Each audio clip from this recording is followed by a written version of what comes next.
Good morning दोस्तों। आज है 17 अप्रैल 2025 और उठता हूँ सुबह 4:15 बजे और नहा धो के रेडी हो जाता हूँ अपनी फ़्लाइट के लिए। आपको बताऊँगा अपने एक्सपीरियंस आज अमृतसर से कोलकाता के लिए। मैं अपने घर से निकलता हूँ एक ट्रेन पकड़ के। ट्रेन पहले जाएगी मेरे घर से अमृतसर के लिए। तो इधर उधर देखता हूँ तो सुबह का टाइम है, एकदम सन्नाटा है। लोग मॉर्निंग वॉक के लिए रेलवे ट्रैक को यूज़ कर रहे हैं, कभी इधर आने के लिए कभी उधर जाने के लिए। मैं भी अपना चिरपरिचित रेलवे स्टेशन देख के हैरान हो जाता हूँ, क्योंकि पहले से ये काफ़ी मॉडिफाइड हो गया है और डबल ट्रैक के साथ हो गया है। और डबल ट्रैक के साथ दोनों ही तरफ वेटिंग और सिटिंग एरिया हो गया है।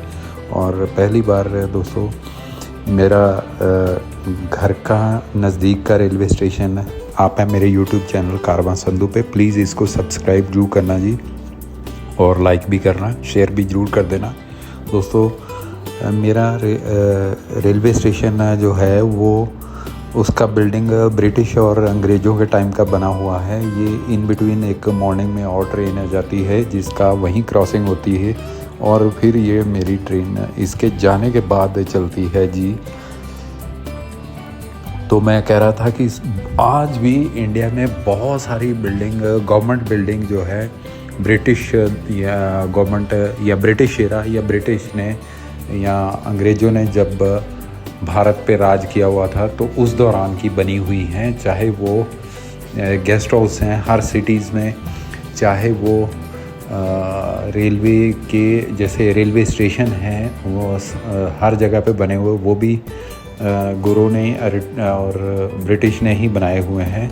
चाहे वो बड़े बड़े सिटीज़ में कॉफ़ी शॉप्स हों या फिर क्लब हों, वो सब ब्रिटिश के बने हुए हैं दोस्तों। इसी दौरान ये सोचे विचारे करता हुआ मेरी ट्रेन छुक छुक करती हुई आगे बढ़ जाती है अपनी मंजिल की ओर।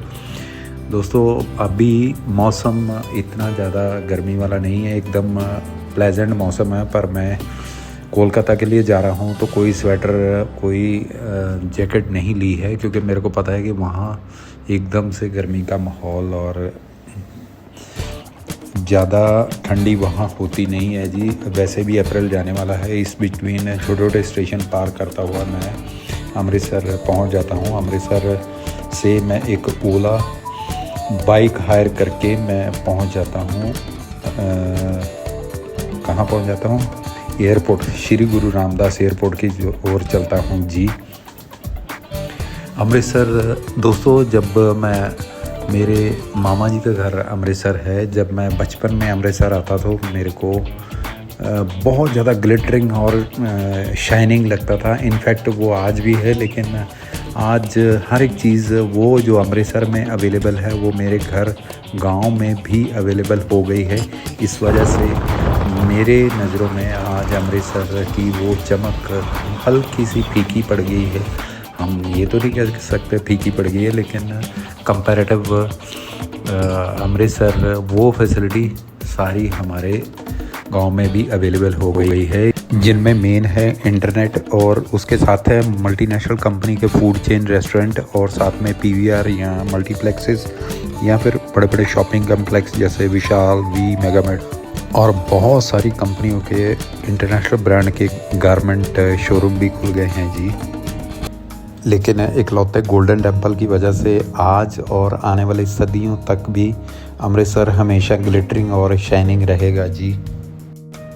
शायद दोस्तों हमारी पीढ़ी ही एक ऐसी पीढ़ी होगी जो इंडिया को एकदम अनडेवलप कंट्री से डेवलप कंट्री होते हुए देखेगी जी।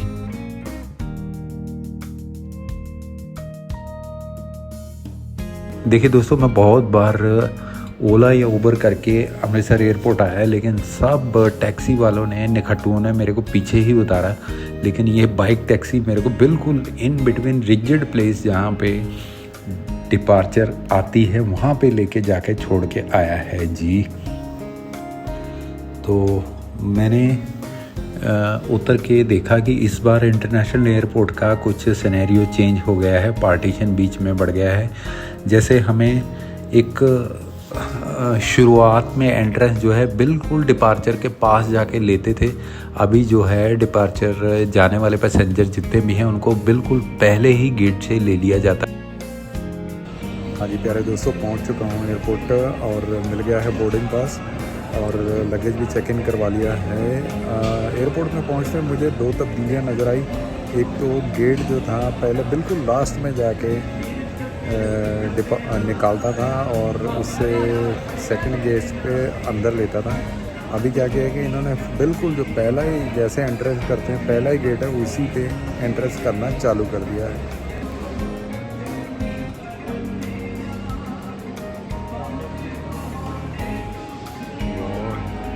ये है जी गोल्डन टेम्पल का मोन्यूमेंट और डायरेक्ट लाइव शब्द कीर्तन वहीं गोल्डन टेम्पल से यहाँ सुनाई दे रहा है जी।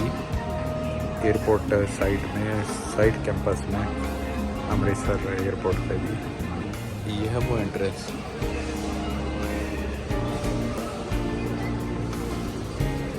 और पहले इस साइड से एंटर करते थे।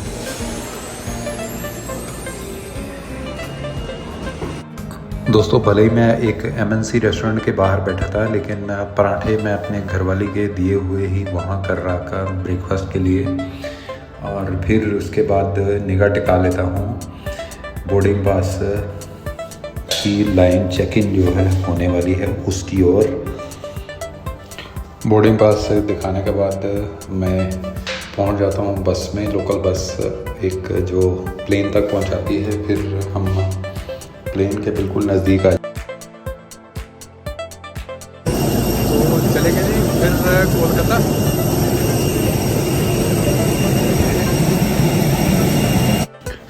ये है पिछले 4 या 5 साल से रेगुलर इंडिया की एक मोस्ट इकोनॉमिकल और सस्ती एयरलाइन जिसका नाम है इंडिगो।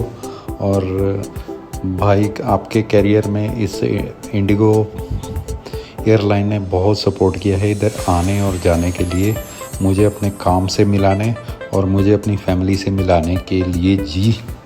इस एयरलाइन का बहुत बहुत थैंक यू करता हूँ जी। और जाके अपनी सीट पे सेटल हो जाता हूँ अपने बचे कुचे बाल को सेट करता हुआ जी। उसके बाद जैसे ही 1.5-2 घंटे ऊँघने के बाद पहुँच जाता हूँ कोलकाता और टांगे मारते हुए सारी पब्लिक के पीछे पीछे आ जाता हूँ अपनी ट्रॉली बैग उठाने के लिए। ट्रॉली बैग बोलते हैं, क्या बोलते हैं उसको, अपना लगेज लेने के लिए जी चला आता हूँ। कन्वेयर बेल्ट नंबर 2 या 3 पे आएगी शायद। दोस्तों समझ नहीं आती, मैं बहुत जल्दी और फटाफट प्लेन से निकल के बाहर आ गया था, लेकिन अजीब बात है कि मेरे से पहले देखो कितनी पब्लिक वहाँ पहुँच भी गई है जाके। चले कोई बात नहीं, भीड़ों में जाके हम भी मिल जाते हैं जी। या यूँ कहिए कि दुनिया की भेड़ चाल में हम भी शामिल हो जाते हैं जी। असल में पहचान वही बनाता है जो सबसे अलग और एकदम बिंदास बेपरवाह चलता है जी। ये है खाली पड़ी कन्वेयर बेल्टें और अभी धीरे धीरे शाम का टाइम होने ही वाला है जी। देखिए बहुत सारे लोग मैं देख रहा हूँ कि फैमिली के साथ उलझे हुए हैं कि शायद इसके बाद मैं आ जाता हूँ एयरपोर्ट के बाहर।